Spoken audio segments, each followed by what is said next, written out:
On this day in music history, August 29th.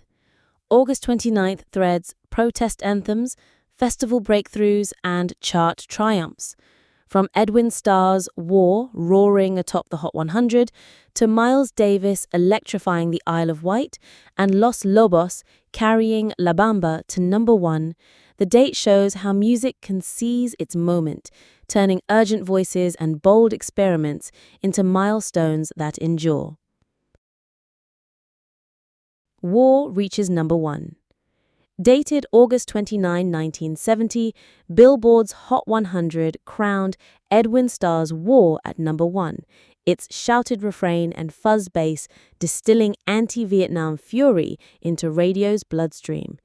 Issued on Gordy, the single redirected a Temptations album cut into a protest juggernaut. Starr's raw, "War, what is it good for?" became a street chant and a sales engine.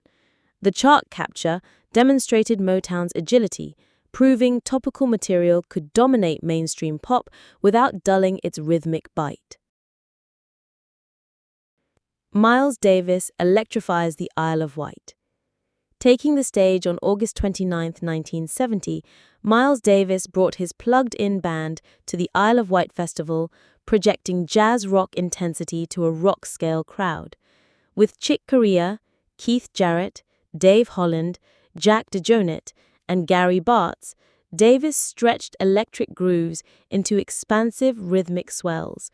The set, later issued from tapes, showed Davis treating festival grandeur like a club crucible. It also broadcast fusion's new vocabulary to non-jazz audiences, seeding tastes that labels and promoters would chase all decade. Time tops the UK albums chart. On August 29, 1981, Electric Light Orchestra's synth-sleek concept album, Time, sat at #1 on the UK albums chart, capping a summer surge for Jeff Lynne's crew.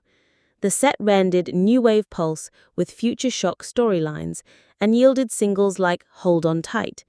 It would spend 2 weeks at the summit, signaling ELO's successful reboot after the disco-flavored Discovery. Across Britain that week, few records sounded more modern or more unabashedly melodic. Ronnie Milsap tops Hot Country Singles. On August 29, 1981, Ronnie Milsap's There's No Getting Over Me sat at #1 on Billboard's Hot Country Singles, sealing its country dominance as the crossover momentum built. The smooth, radio-friendly production helped the single glide into the pop top 5, broadening Milsap's audience well beyond Nashville. Its chart runs signaled how polished arrangements could carry country storytelling across formats without losing its heart. La Bamba hits the summit. In the Billboard issue dated August 29, 1987, Los Lobos' La Bamba reached #1 on the Hot 100, propelled by the Ritchie Valens biopic. The East LA band's modernized son jarocho arrangement honored Valens while exploding on pop radio and MTV.